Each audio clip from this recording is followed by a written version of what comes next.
কথাটা হচ্ছে আমরা 10-এর তো এক্সাম চলতেছে, আমরা এক্সাম দিছি 1টা 6 মিনিটে। আমি এক্সাম হল থেকে বের হয়ে মাঠ দিয়ে হাইটা আসতেছি।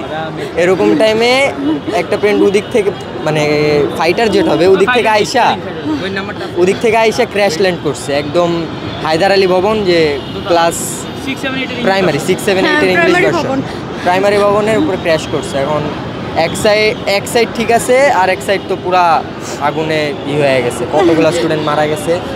এর মধ্যে আমি ভিতর থেকে শুনে আসছি 4000 বাচ্চা নাকি অনেক স্টুডেন্ট মারা গেছে। 7 নম্বর ভবন থেকে বাড়ি খেয়া সুন্দর মতো যে ইয়াতে যে প্রাইমারি যে ভবনটা বাচ্চাদের ইংলিশ ভার্সন ওখানে যা বাড়ি খেয়েছে, মানে ওখানে ডাইরেক্ট ওইটার ভিতরে যা পড়ছে। পরে মাঝখান বরাবর গেছে, আমি জানতাম না, পরে অনেকে আসছিল তো শুনলাম যে 50-60 জনের মতো আনুমানিক মারা গেছে, আর অনেকের বডি মানে অর্ধেক হয়ে গেছিলো। আবার একটা বাচ্চার শুনলাম মাথা টাথা নাই। মানে আমাদের ক্লাসে সব কিছু শেষ হয়ে গেছে, মানে ক্লাস ছুটি হয়ে গেছে। পরে আমরা একটুখানি খেলার পরে যখন আসবো তখন প্রত্যেক দিন তো দেখি যে ফাইটার প্লেন, সাধারণ প্লেন যায়। পরে ফাইটার প্লেন যাচ্ছে, মানে হঠাৎ করে মনে হয় ইঞ্জিনে সমস্যা হয়েছিল, তখন অনেক জোরে শব্দ হয়, আমরা সবাই বাইরে আসি। তখন মানে মুহূর্তের মধ্যে হায়দার আলী ভবন ছিল, ওইটার মধ্যে প্লেন মানে ফাইটার জেটটা এসে পড়ে। তারপরে যখন নিউক্লিয়ার বোম পড়ে তখন যে আগুনটা হয় এইভাবে পড়ছিল, অনেকেই মারা গেছে। আমাদের বাড়িওয়ালার যে ভাগ্নি তাকে এখন পাওয়া গেতেছে না। হ্যাঁ, মানে স্কুলে সবাই দৌড়ে এসে পড়ছে। মানে এটা আমি যতদিন ধরে এই স্কুল আছি সারা জীবনে কখনো হয় না, এবারে ফার্স্ট। আমি আর বাবা।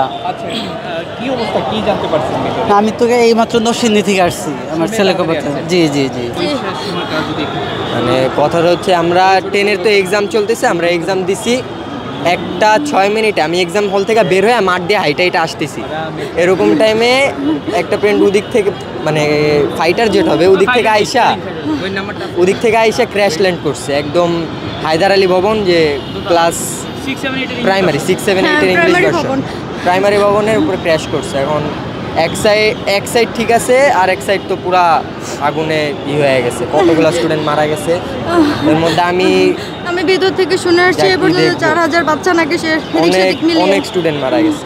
এখন 4000 বাচ্চা। পরে এখানে কাজ করছি, পরে গিয়া প্যারেন্টস জানাইতে পারছি, নাহলে আমি জানাইতে পারতাম না, আমার ফোনটা ছিল না। Thank you.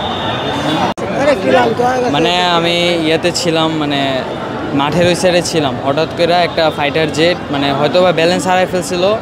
তো ওরা মানে 7 নম্বর ভবন থেকে বাড়ি খেয়া সুন্দর মতো যে ইয়াতে যে প্রাইমারি যে ভবনটা বাচ্চাদের ইংলিশ ভার্সন ওখানে যা বাড়ি খেয়েছে, মানে ওখানে ডাইরেক্ট ওইটার ভিতরে যা পড়ছে।